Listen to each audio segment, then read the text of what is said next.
Olá, boa noite a todos. Aqui quem vos fala é o narrador clássico. E no vídeo de hoje vou falar para vocês sobre os vampiros solitários ou andarilhos ou aqueles que vagam na noite. Pois é, muitos me pediram para falar sobre esses vampiros que, por incrível que pareça, estão aumentando, hein? Vamos entender por quê.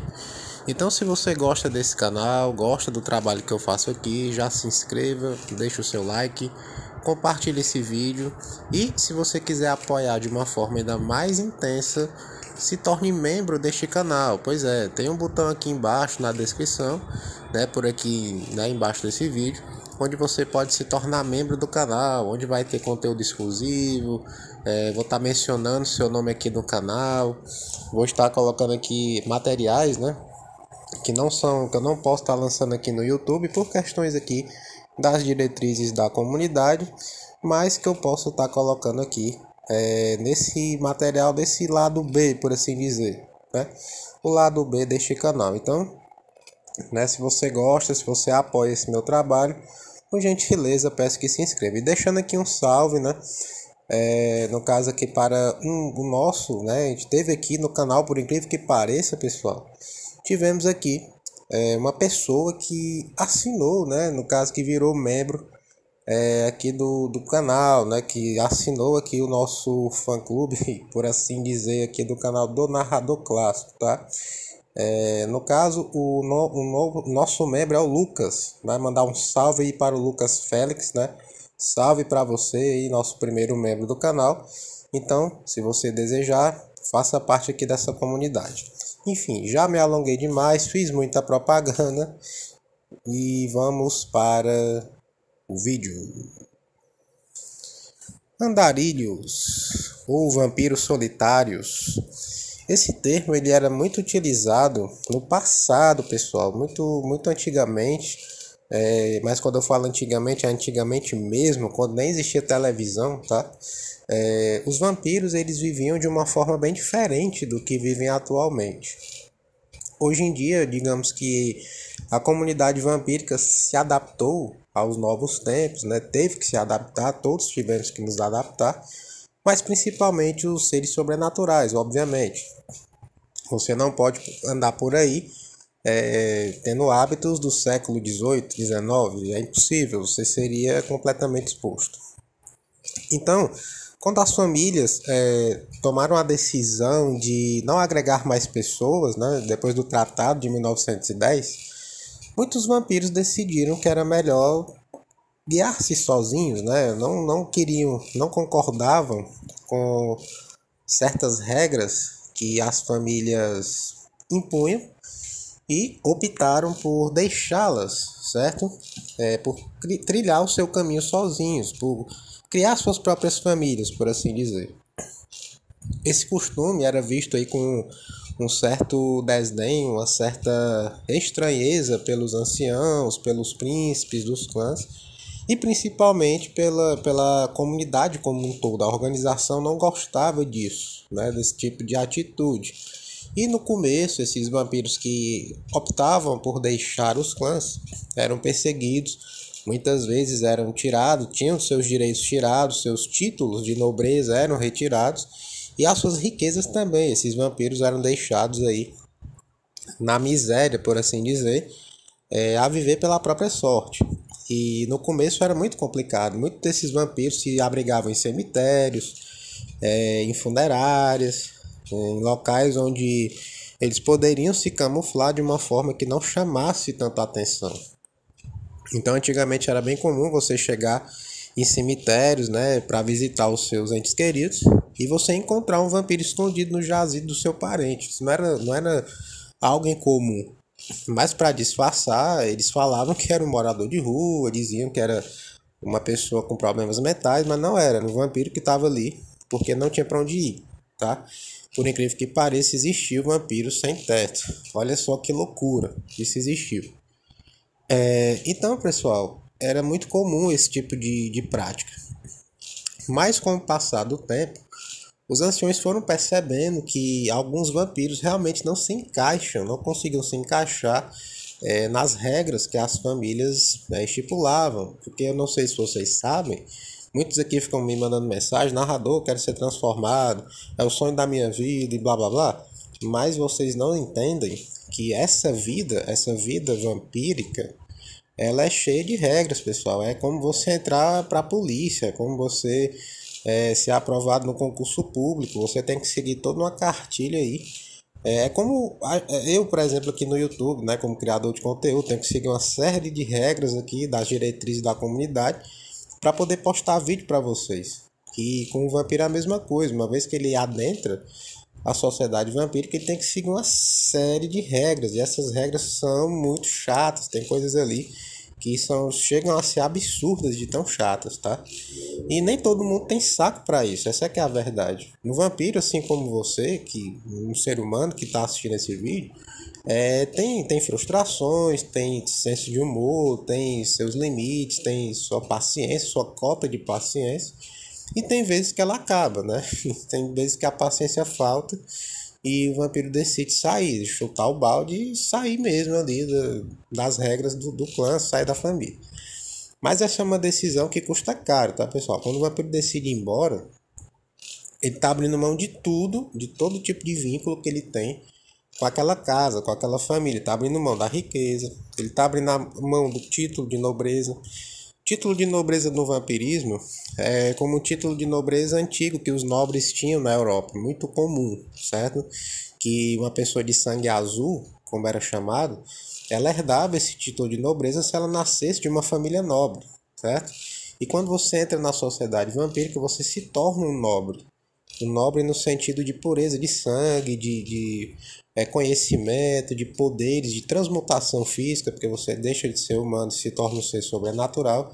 E tem todo um ritual de passagem. Quando você é transformado, que você chega na casa, é feita toda uma celebração, tem toda uma ritualística ali com os anciões, com os membros da casa. É uma festa bem bonita. Eu já presenciei, já participei de algumas. É bem interessante. Então, quando você sai, você abre mão de tudo isso, tá? Você joga isso pro alto e há consequências. Você fica execrado daquela sociedade. Você não pode mais simplesmente pisar de novo naquele clã. Você não pode frequentar os mesmos lugares que os outros vampiros vão. Você vira um excluído, tá? É bem comum que vampiros andarilhos sejam meio depressivos, porque eles se sentem mais sozinhos ainda, depois que eles saem do clã. Porque, querendo ou não, apesar dos seus altos e baixos, dos seus percalços, é uma família.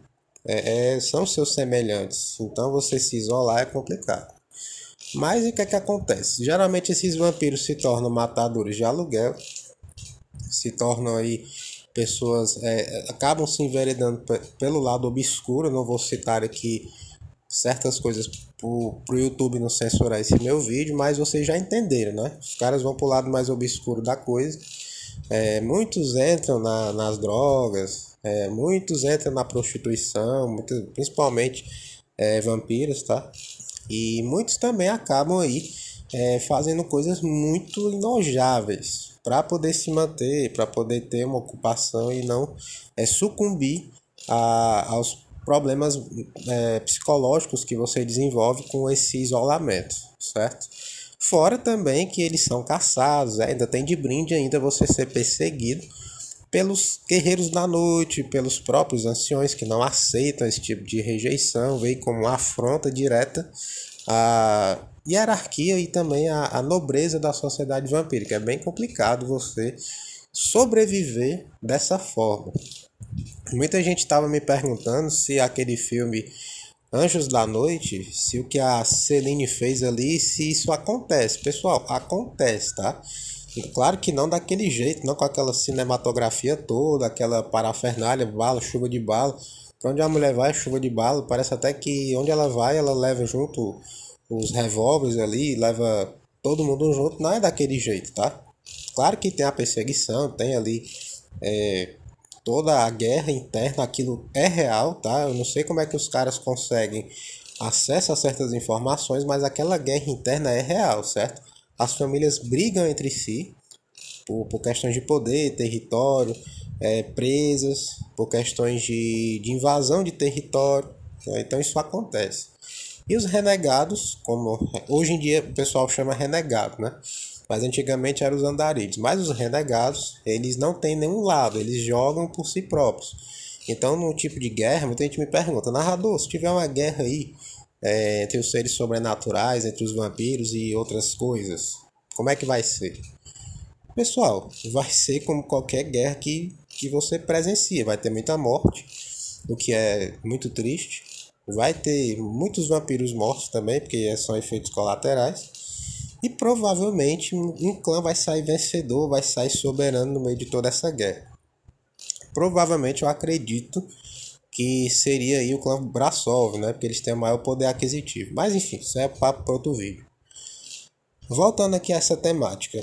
Geralmente esses vampiros, alguns também se envolvem com a polícia, né? Alguns viram investigadores ali, detetives. Tem muito detetive particular por aí que é da espécie e quem sabe do que eu tô falando, tá? Não se faça de doido não, você sabe muito bem.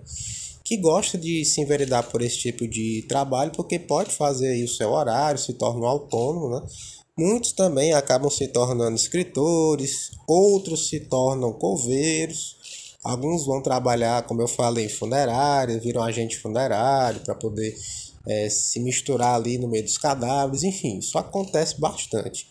E alguns se tornam, por incrível que pareça, investigadores sobrenaturais, né? Assim, tem, pessoal, tem vampiro que investiga casos sobrenaturais, isso não é raro não, tá? É bem mais comum do que vocês imaginam. Tem vampiros que ajudam investigações policiais de desaparecimentos, casos de pessoas que foram encontradas dilaceradas e ninguém sabe o que foi. E as autoridades dão uma abafada no caso. Geralmente tem um vampiro ali investigando, ajudando as investigações, ajudando aí algum policial, algum delegado nessas investigações. Eu sei que eu falando dessa forma parece fantasioso, parece que eu tô aqui chapado, mas não tô, certo, pessoal? Eu estou exatamente pleno, consciente do que eu estou falando. Isso acontece, tá? E se algum vampiro que me assiste, que eu sei que tem vampiros que me assistem aqui no YouTube, que gostam até inclusive do canal, outros que me ameaçam, inclusive eu estava conversando com um agora que estava me ameaçando, mas enfim. Eles sabem que isso acontece, certo? E isso aí é comum, é normal. No meio isso é normal, tá? Então esses vampiros solitários, os renegados ou andarilhos, eles se sujeitam a esse tipo de coisa para poder sobreviver e poder ter aí a sua renda, né, por assim dizer. Nem todos os vampiros nascem em berço de ouro, como eu falei para vocês, uma vez que se entra na sociedade vampírica, as portas se abrem, tá? De riqueza, de influência, de pessoas que você conhece ou não pessoas também. E você tem que fazer uma escolha, você vai seguir aquilo ali ou não. É como entrar para a realeza. Aquela família real, na família real, por exemplo, é muito parecido com a sociedade vampírica. Em questão de regras, né? Não só de etiqueta, mas de regras de conduta, de boa convivência, enfim, tem muita coisa que daria acho que uns 5 ou 6 vídeos só para explicar para vocês como é que funciona isso daí, esses bastidores aí, tá? Aí você tá se perguntando, narrador, como é que você sabe de tudo isso, rapaz? De onde é que você tirou isso? Pessoal, eu já falei aqui em alguns vídeos desse canal que eu já tive e tenho meu envolvimento com o sobrenatural desde muito tempo, tá? Muitos anos que eu já tenho envolvimento nesse meio, eu sei, porque eu já conheci vampiros pessoalmente, já tive a oportunidade de vê-los ao vivo, tá? Não só eles, mas outros seres também, ao vivo, assim, na minha frente, e eu sei o que eu tô falando, tá? Isso aqui eu não tirei eu não tirei da minha cabeça. Tá? Tudo que eu falo aqui no canal eu já vivenciei de alguma forma. Eu prefiro não falar o que eu sou, nem falar exatamente o que é que eu sei totalmente, nem de onde eu peguei, por uma questão de ética e por uma questão de que eu não quero expor mais ainda o que eu já estou expondo. Né? Não vou colocar em risco aqui a minha vida 100%, apesar de já estar colocando, porque eu consigo me proteger. Agora tem pessoas que eu conheço que podem se arriscar, e eu não quero colocar essas pessoas em risco, então por isso eu fico bem quietinho aqui. Não falo tanto, tá? Eu já falo até demais. Mas vamos lá.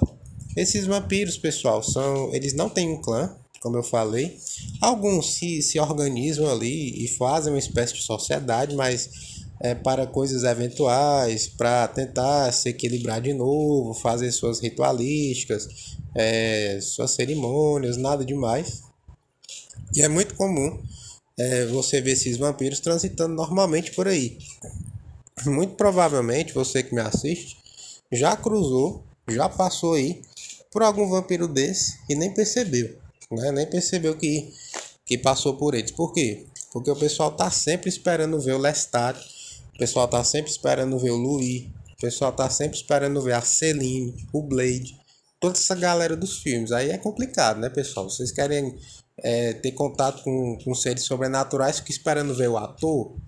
Aí é tenso, né? Um dia desse cara chegou pra mim dizendo que queria conhecer um caçador de vampiros. Eu disse, cara, se você quiser, eu te apresento, eu passo contato com uma pessoa que o cara realmente ele é especialista em caçar vampiros. Ele faz isso. E o cara me passa aí. Aí quando eu apresentei o cara se decepcionou. Ah, bicho, eu pensei que ele era parecido com o Blade. Aí, meu irmão, eu já cortei e bloqueei o cara na hora, porque eu já vi que ali era só um fã de filme. Então, pessoal, botem na cabeça. O mundo sobrenatural, seres sobrenaturais, não são brinquedos, não são brincadeira de criança, não são bala para você querer usar depois jogar fora porque você está entediado, nem tampouco tem a obrigação de ser parecido com ator de Hollywood. Tirem isso da cabeça, tá? Isso aí é coisa de gente que não tá saindo do quarto, tá? Então vamos parar com isso. Um dos motivos de eu ter criado o canal foi para isso, para desmistificar esse tipo de coisa, esses absurdos que eu vejo aí já desde muito tempo na internet, desde que comecei a usar a internet que eu vejo esse tipo de coisa. Então vamos ter consciência, vamos parar com isso e esquecer que vampiros, assim como você que me assiste aqui, são seres que estão vivendo. A maioria só quer viver. Eles não estão preocupados em lhe agradar, só querem existir, tá?